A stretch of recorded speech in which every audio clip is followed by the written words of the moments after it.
రామభక్తులు ఆకలితో అలమటించవద్దని భాగ్యనగర్ అయ్యప్ప సేవా సమితి అడ్వర్టైజర్ మాధవీలత స్పష్టం చేశారు. ఇక భక్తుల ఆకలిని తీర్చేందుకు హైదరాబాద్ నుండి సరుకులను అయోధ్యకు పంపి భోజనం అందిస్తామని వినూత్న కార్యక్రమాన్ని తలపెట్టారు. ఇక అయోధ్య రామ మందిరంను దర్శించుకునేందుకు వచ్చే లక్షల మంది భక్తులకు ఉచితంగా భోజన సౌకర్యార్థం కల్పించేందుకు సిద్ధమయ్యారు. ఇక సుమారు 12 రోజులు భక్తులకు అన్నదానం చేసే పుణ్య కార్యక్రమాన్ని నిర్వహించాలని తరలి వెళ్లారు. ప్రతిరోజు 1,00,000 మంది భక్తులకు ఆహారంను వారే స్వయంగా వంట చేసి అయోధ్యకు తరలిస్తున్న భక్తులకు అందించి వారి ఆకలి తీర్చుతామని స్పష్టం చేశారు.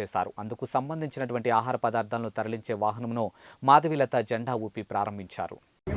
భారతదేశం, అందులో తెలంగాణ రాష్ట్రం, అందులో భాగ్యనగర్ నడిబొడ్డున ఉస్మాన్ గంజ్లో భాగ్యనగర్ అయ్యప్ప సేవా సమితి అనే ఒక అద్భుతమైన సమితిలోని సమిధులులాగా వెలిగిన ఇంతమంది ఈ సమితి కార్యదర్శులందరూ స్త్రీలు పురుషులు కలిసి అయోధ్యలో స్థాపించబడిన రామచంద్రుని ప్రాణప్రతిష్ఠాపన అయిన తర్వాత వస్తున్న లక్షలాది తుఫాను వలె తయారైన ఆ భక్తుల సమావేశానికి అన్నదానం అనే రూపంలో 3 లారీల రోజుకి 1,00,000 మందికి భోజనం పెట్టి 12 రోజుల స్థాయిని వీళ్ళు తీసుకొని అక్కడి వరకు వెళుతున్నారు.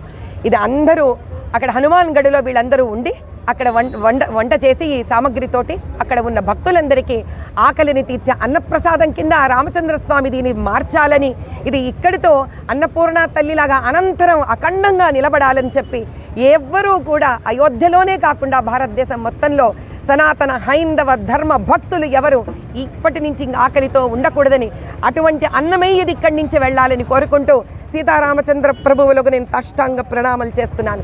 జయ బోలో సీతారామచంద్ర భగవానికి.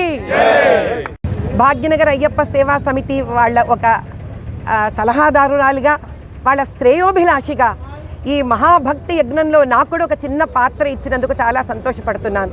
నా పేరు శ్రీమతి మాధవీలత. నేను లోపాముద్ర ట్రస్ట్, దాని తర్వాత లతామా ఫౌండేషన్కి చైర్పర్సన్ని, ఫౌండర్ని, అదేవిధంగా విరించి హాస్పిటల్స్కి కూడా నేను చైర్పర్సన్ని.